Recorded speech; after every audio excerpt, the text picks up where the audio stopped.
So you're coming to the Marshall Islands, and I'm sure you've got a lot of questions.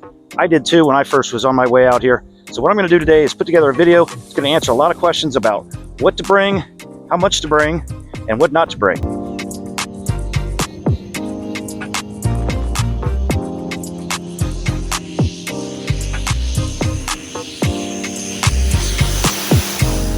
The first thing we're not going to bring is a bad attitude and all your problems. You're going to have to leave that stuff behind and make room for more positive things that are going to be in your future. So in the beginning for me, I didn't even know where the Marshall Islands were.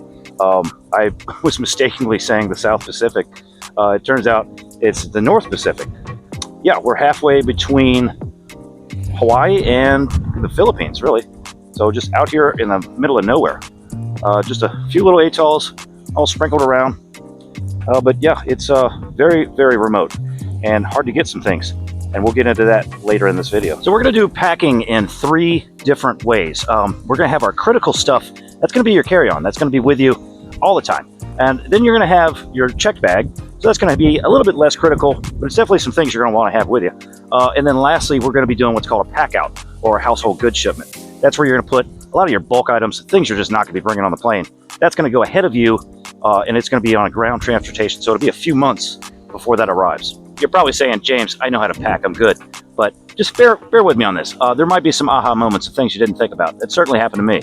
Besides, some of you understand quantum physics, but you can't make a ham sandwich. So you might want to watch this through. You might learn something. Okay, so let's get through what we're going to do for carry-on. Now, your carry-on is your critical stuff. You got to have it with you. It's going to be things like your prescription medication, all your important documents, your passport. You want to bring a laptop, any rechargeable batteries. You're going to bring that with you because you're not going to be able to pack that into a check bag.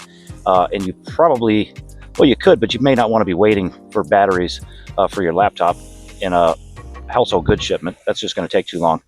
So things to consider on your carry-on, obviously your laptop, cameras, phones, mention passports, your personal documents.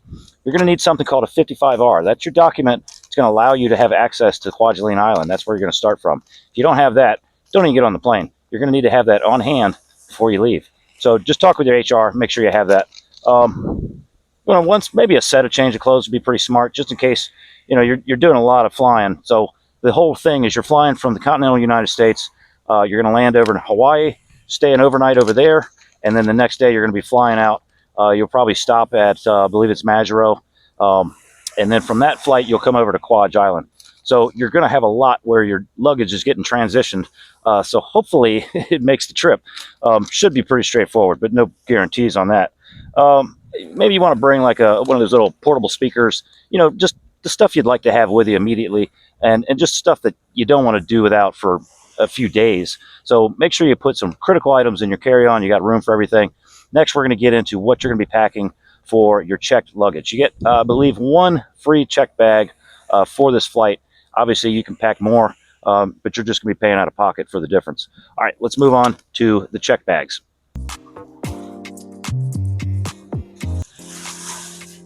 All right, let's get into what we're going to be putting into that checked bag. Obviously, more clothes. And speaking of clothes, the weather here is like summertime year-round. So bring a lot of shorts and short-sleeve shirts. And that's kind of the dress code at work, too. It's just going to be wearing shorts and T-shirts, button-up polo shirts, whatever you like. You do need to have, depending on your position, a pair of safety shoes, which companies typically will provide you, but they have a very limited selection. You're going to have like 1 flavor of shoes. They're probably not going to be super comfortable. I bought a pair of Airwalks that I really like. They're safety-toed shoes. They're really comfortable. I'm going to put all this stuff into my Amazon storefront. So you can look through that, see things that I recommend, things that I've bought. Yes, I make a commission on these items, but it's not what I'm here to do is make a bunch of commissions off you guys. Cost you the same anyway. Just putting it all in one simple place for you to be able to shop around, see some things that you like. Other things that you want to bring in your checked bag. You're going to want to bring a set of sheets. So all the mattresses here are twin size. You are given a 30-day comfort package. So they'll give you some towels, some sheets, a comforter. That's included, but you do have to turn in technically after 30 days. but you want to probably just bring your own sheets. You know, go to TJ Maxx or whatever. Don't unpack them because they're already packed super tight. You can throw that into a check bag. It won't take up much space. And what's some other ones? Oh, probably a couple of bath towels, 1 or 2 bath towels. You could bring a beach towel if you had room for it, but if you don't, you can always pick that up later. It's not a big deal. You do want to bring some rain gear with you. Don't want to put that in your pack out because you don't want to be waiting months to get your rain gear. So I would definitely put that into a check bag. Anything sentimental that you want to keep with you, like a Bible or something like that, put that in your check bag. Maybe some spare sunglasses. That's pretty much it. Mostly that's going to be like your clothes, a couple pair of shoes. Again, dress for summer. You don't even need long pants. It's just not that cold here, ever. Just get creative. Think of what you want to have with you. When we get into the pack out, that's going to be a long list. So that one's going to be a bit of a long scene. So we're going to take a break, and then we're going to talk about getting those household goods shipped out.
So let's talk about what's going in that household goods shipment. That's going to be the big one. And it's going to vary a lot between a lot of you guys. Obviously, my household goods shipment was different from yours.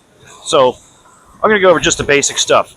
This is where you're going to be packing a comforter, maybe some extra bed sheets, pillows, mattress cover, towels. You want to bring some coolers, different size coolers. Don't bother bringing one of those sunbrella, beach umbrella things. It's too windy, and there's plenty of shade all around this place, so you really don't need that. As far as a beach chair, again, you don't really need it, but I've been eyeballing a pretty nice Tommy Bahama chair, and I might actually get it. It's one of those backpack deals. So if you got a beach chair that you really love, you can throw it in there. I think our limit was like 750 pounds, and they gave you dimensions on what it's got to fit into. So I basically just took a tape measure and marked it with tape on the wall and then down on the floor. So I kind of created a sort of an idea of what I've got to get everything to fit into. So yeah, snorkel gear. If you want to bring your snorkel gear, definitely do that. Again, stuff that you don't get or stuff you don't bring, we've got Amazon out here, so you can always order, something once you get here and decide, yeah, I think I do want that. You can always just put it on Amazon. A coffee maker, bring out some plates, your utensils and things. And that's if you're planning on eating in your room a lot. I have plates and stuff, utensils, I hardly ever use it. So that's not really a necessity to have, but it's probably going to be hard. It's going to be something that's kind of hard to get unless you order it through Amazon when you get out here. Thermos, you could bring some glassware, if you want to have a nightcap and a special glass or something. Computer and your monitor, your TV. I would recommend bringing a mop and a bucket. They have some mops out here, but they're kind of crappy, so you might want to just bring your own stuff. Bath mats. Oh, and I didn't mention a bicycle. They do have some bikes out here you could buy. They're ridiculously expensive, so you might want to purchase your own and just bring it out. You could bring a bike if you want to do that. but you can find bikes out here. But again, you might just want to wait and order stuff. The hard part is that you can't order a computer or even, like a camcorder. If you want to do something, I'm trying to upgrade from using the phone, but I can't get it shipped out here because of the lithium batteries. It's always a problem. Same thing with like the drones. You can bring your own drone, bring it in your household goods, but you can't fly it out here. Now, not saying you can't rent a boat and go off island and fly it out there, but here on Roi and Kwaj Island for that matter, no drones, so you can't do that here. I don't know if I said microwave. That's something that they do not offer in the room, so you'd have to get a little microwave if you wanted to have that in your room. You cannot have anything with an open heating element, but you can have a toaster, but you can't have a toaster oven. So that's something to keep in mind. Don't bother packing out a toaster oven because you can't use it in the rooms. Yeah, I'm kind of drawing a blank. It's just so many different little things that you could pack. But again, whatever you miss, you can just order it down the road. The AFIs down on Kwaj, they do have laptops. They do have some cameras. I think mostly they're doing GoPros down there. So you do have access to get some equipment. And again, to do that, you've got to have internet. So I wanted to cover that real quick. They have Allied Telesis, which is basically like dial-up through a phone line. It's very slow internet. It's $100 a month. I did that for a while, and then all of a sudden Starlink started popping up everywhere. And I'm like, I'm getting a Starlink. So if you have a Starlink, by all means, pack that thing with you. And yeah, you can just get that set up out here.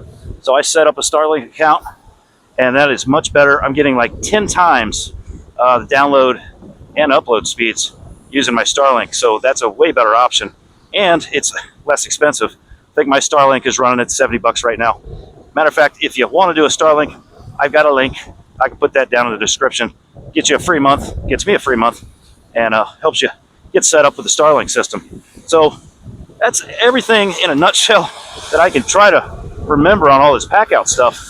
The last thing I wanted to close with is that you have to pay taxes on all these expenses.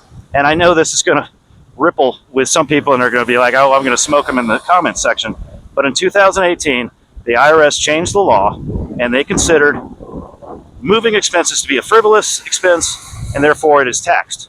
So the company bears the upfront cost, and then they turn around, they'll put the cost into your paycheck, and then deduct it out of your paycheck after the taxes are determined to take it out.